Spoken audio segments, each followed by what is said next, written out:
the very next day to make it as close to an outpatient procedure as possible was something that we wanted to do to make kidney transplantation efficient and easier for patients by moving kidney transplant from a major operation to an overnight procedure.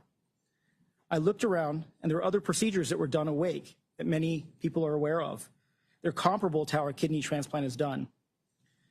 We've evolved in the field of transplant surgery, anesthesia, and perioperative care over time.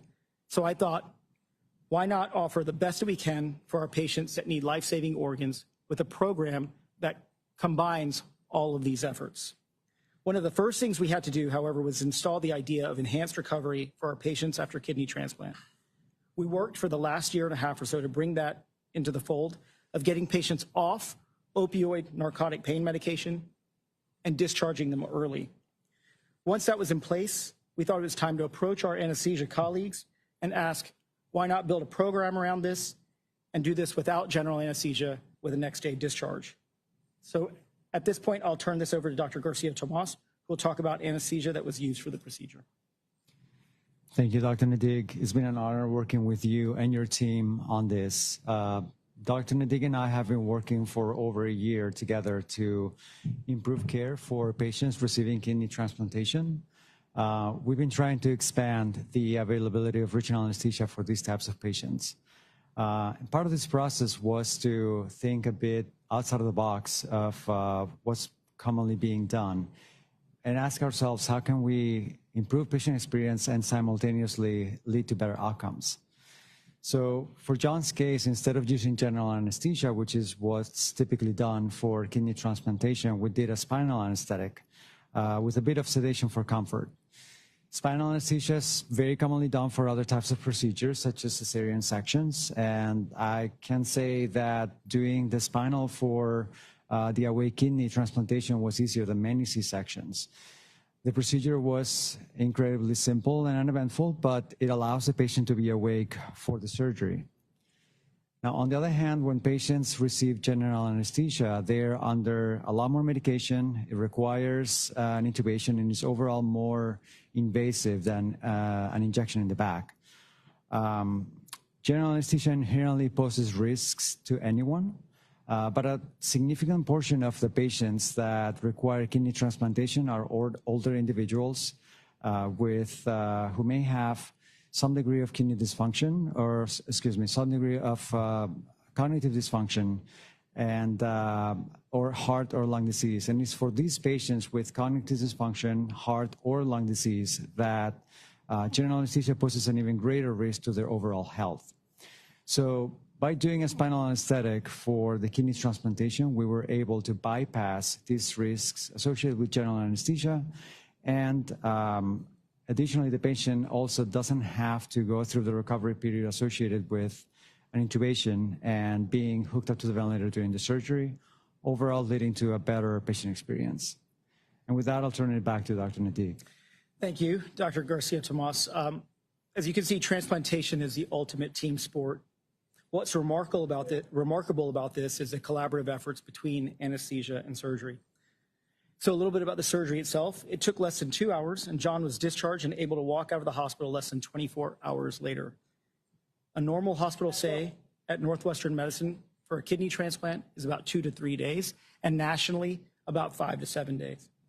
Transplant surgeon and my colleague, Dr. Vinayak Rohan, and I approached John about 2 weeks prior to his surgery about performing Northwestern Medicine's first awake kidney transplant with next day discharge. John didn't have any risks or phobias to general anesthesia, but he was a great candidate for the procedure due to his age, limited risk factors, and eagerness to participate in a medical first for Northwestern Medicine. He put his trust in us, and because of John, he's moving the entire field of transplantation forward. This opens up a whole new door and is another tool in our tool belt in the field of transplantation. During surgery, I was even able to show John his kidney, which was the first time I've ever been able to do that with a patient. Going forward, we will look to establish the AWAKE program, which stands for Accelerated Surgery Without General Anesthesia in Kidney Transplantation. For a particular subset of patients that want the operation that can't have general anesthesia or have a high risk for general anesthesia or fit into a category where this could benefit the patient. Although spinal epidural anesthesia has been done successfully in the past before, it was always with a goal to make kidney transplantation as efficient as possible.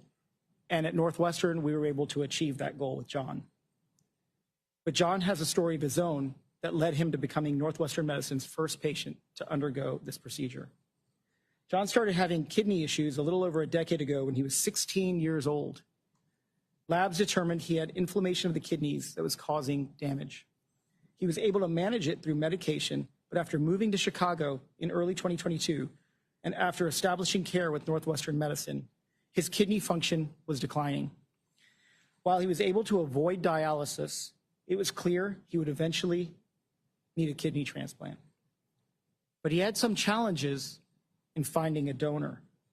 Originally, his mother planned to be his donor, but she wouldn't be able to donate following a breast cancer diagnosis.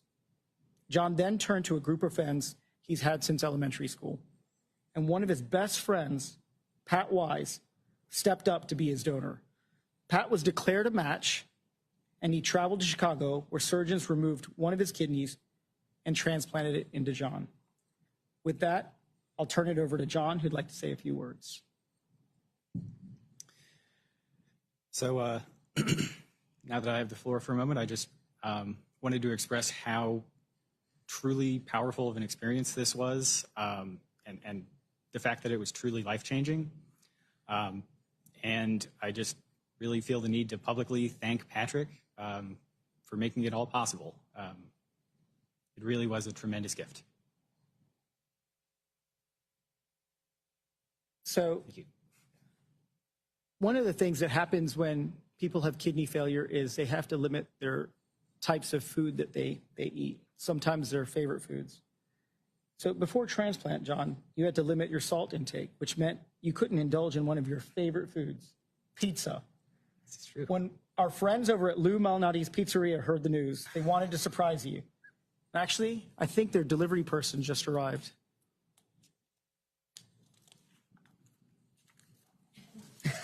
Oh my gosh, Patrick. Good to see you. I brought you a pizza. Thank you. Yeah, Holy. it's good to see you, man.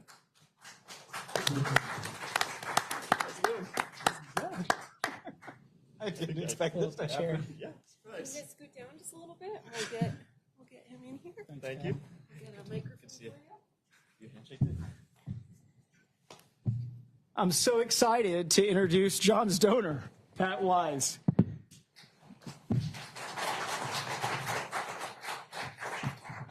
John and Pat are a great example of why organ donation is important and how it can be life-changing. It can also lead to the ultimate pizza party. And with that, we'd now like it to open it up for questions from the media.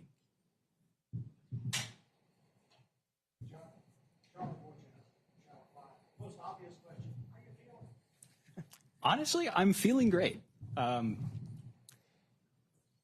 I've been really abiding by restrictions on physical activity because of precaution and being told to do that. But physically, I've been feeling fine and, ready to basically resume my whole normal life, regular activity easily for the past week. And I've been up and walking and all that really since the first day after the surgery. I've hit 10,000 steps, I think, every day in the last week, and I don't do that normally. So definitely doing well. Yes. Can I ask you, growing, Mm-hmm. what was the experience like being there and having Dr. Nick show you, all right, John, here's your kidney now? What was over your life? A couple of things. One was, wow, that is just really cool. I studied biomedical engineering in college and just generally have been fascinated by the technical side of medicine. So taking part in the whole experience and learning about, the nuances of the anesthesia protocol was very interesting in and of itself. But that particular moment where I saw the kidney in Dr. Nadig's hands, like, extremely powerful to see that. And then to kind of have that sort of academic feeling on one side and have that balanced with the very like personal feeling of that was in this guy like an hour ago. It's pretty incredible.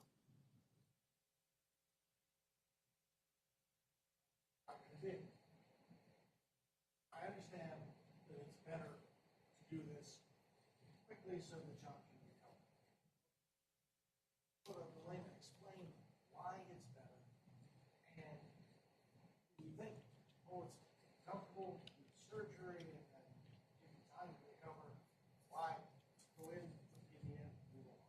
Yeah, it's, for various reasons. The first thing I'll start with is, John didn't mention this, but he took 0 opioid narcotic pain medications. 0. So just that in and of itself is great. But if you can think of a life-saving organ transplant as a overnight stay, the less we do in medicine to people, often the better. If you don't need something, it's often better to not have it, and especially something invasive. Now, general anesthesia is very good, and one of the things that we wanted to do is say, how can we make good better? And the fact is that kidney transplantation is fantastic, the way that it's been done for so many years. But it has been done the same way for so many years, and is there an opportunity for us to make it better? So if someone undergoes general anesthesia and they have lung disease, for example, it puts them at a higher risk. This gives them an option. If somebody is on the older side and has cognitive deficits that could put them at a higher risk after general anesthesia, this gives them an option. On top of that, with the robust enhanced recovery methodology that we used for John, getting out of the hospital in a day keeps him away from the risks of infection and all the things that happen in the hospital. So if you think about what kidney transplant is, taking an organ and saving somebody's life with an organ, but now making that an overnight stay within 24 hours in the hospital, it's pretty remarkable to be able to mitigate so many of the risks that happen through all the invasive procedures that happen in the hospital, either in the operating room or after.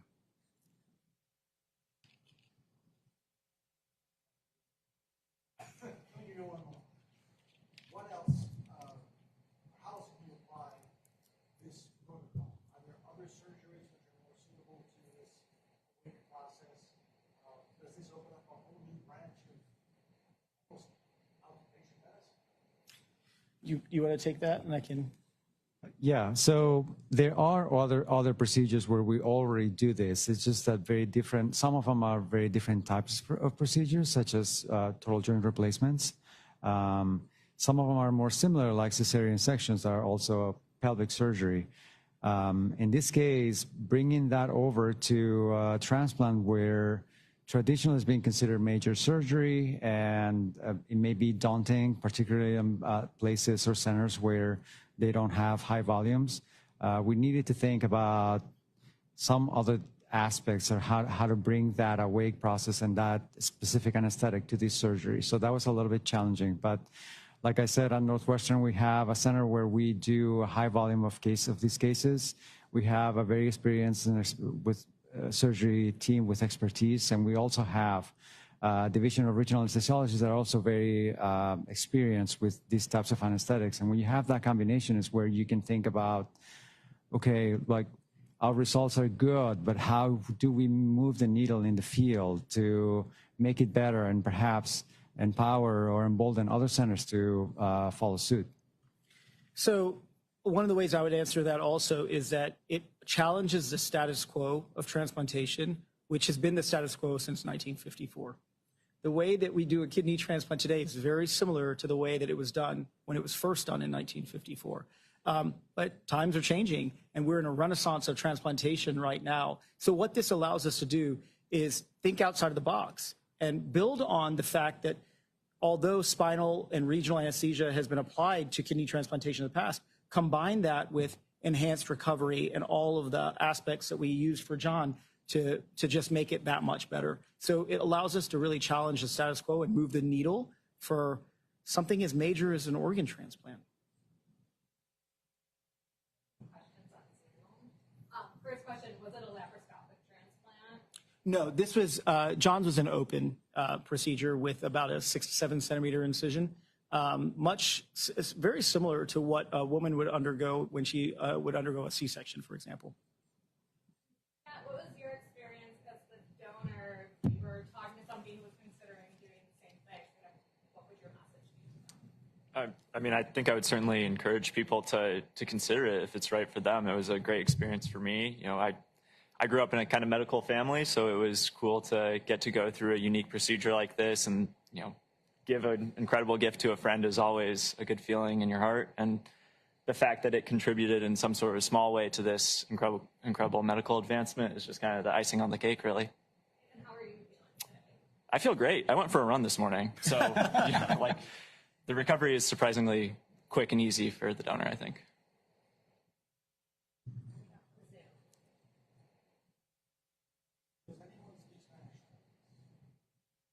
Not on the panel. You speak Spanish? I do. Oh, Yes. fantastic. Can you describe in Spanish why, for our television, why this is important as an advancement in medicine and what it was like trying to achieve this in John's case? La razón por la cual es un avance significativo en medicina es porque es la primera vez que hemos combinado una anestesia espinal con componentes de avance en la recuperación de la anestesia, todo conjuntamente para obtener el resultado que hemos tenido de poder mandar al paciente a la casa en menos de 24 horas después de la cirugía. Este tipo de anestesia se ha utilizado en el pasado en trasplantes de riñón. También es muy frecuentemente utilizada para otros tipos de cirugía, pero combinar todos los elementos de una manera que resultase en nuestro paciente yéndose a la casa al día siguiente es la primera vez que nosotros sepamos, y es un avance importante porque reduce el tiempo que el paciente tiene que estar hospitalizado, lo cual reduce los riesgos a los que se expone el paciente y en general lleva a una mayor satisfacción por parte del paciente.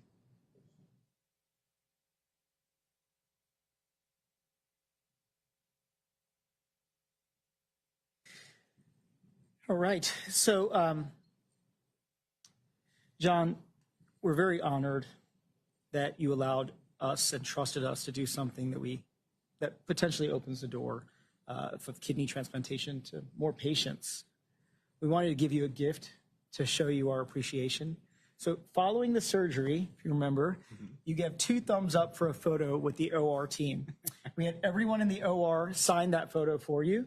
And the folks over at Lou Malinati's also wanted to give you a gift card so you can treat yourself to pizza at another time, goodness. Maybe your entire transplant team.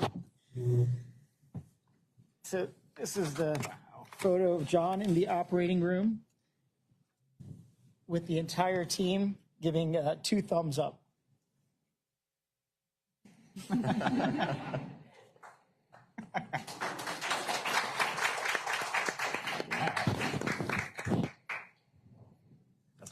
Thank you.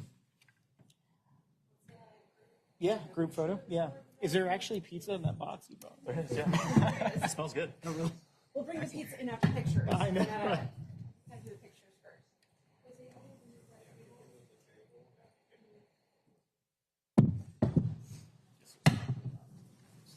you go.